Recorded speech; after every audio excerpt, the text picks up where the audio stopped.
Well, good evening and happy Tuesday. It's been a really hot day today. Maybe not as hot as yesterday, with only a few cities breaking into the triple digits currently. We're looking at Robert Lee, Ballinger, even up in Roby, right at 100 degrees, Anson at 101. But the rest of us are in those upper to mid 90s. Some places even in the lower 90s. Sonora and Big Lake are 93. Standing out as our cooler spots, but the rest of us are in those mid to upper 90s right now. And that's going to continue to be the case throughout the rest of the week, but we're going to get there in a second. Now tonight is going to be another fairly average night with partly cloudy skies, lows in those low to mid 70s as we talked about before the break. Sunset now officially at 8:30. It's going to also be another breezy night tonight as well, with wind gusts still getting up to around 24-25 miles per hour and sustained winds 5 to 15 miles per hour coming out of the south. Now tomorrow, as I just said, it's going to be another hot day. Probably won't be another triple digit day. We're looking to be 99 degrees and mostly sunny here in San Angelo,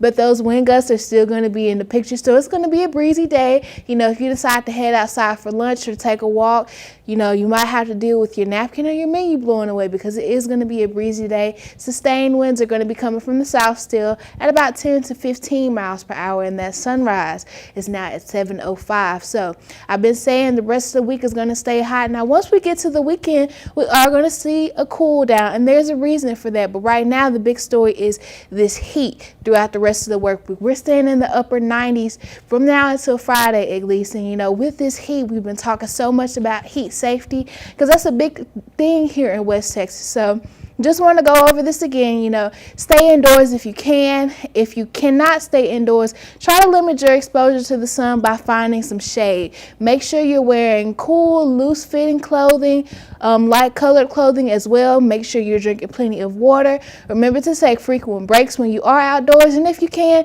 take some time to go inside under the air conditioner. Now, we just saw in the last slide that by the weekend, we're going to see a decrease in those temperatures. We're also going to see an increase in our rain chances as we get to the weekend as well, and that's because we have this cold front coming in on Saturday, bringing some rain and those cooler temperatures. We'll of course talk about that more as we get closer to Saturday, but I just want to kind of foreshadow for you guys that we do have some more cooler weather on the way. Now, with that cooler weather, the Weather Prediction Center is saying by, you know, this time next week, we'll be a little cooler or right at average for this time of year, but rain chances are precipitation is going to be a little higher than average too, because we're looking at rain chances from Saturday through Tuesday. But of course, we're going to keep talking about that as it gets closer and closer to the end. So just to recap all of that with the 7-day, partly cloudy tomorrow, 99, mostly sunny Thursday and Friday. But then when we get to the weekend and that cold front comes through, cloud cover is going to hold throughout the rest of the forecast period, with rain chances staying around the isolated area Tuesday to Saturday. Same story for Abilene. They really won't see sunshine again until this time next week, and they're going to be pretty warm for the rest of this work week and then getting cooler once that cold front comes through, but they might rebound a little quicker than us by this time next week as well. Back to you, Tim.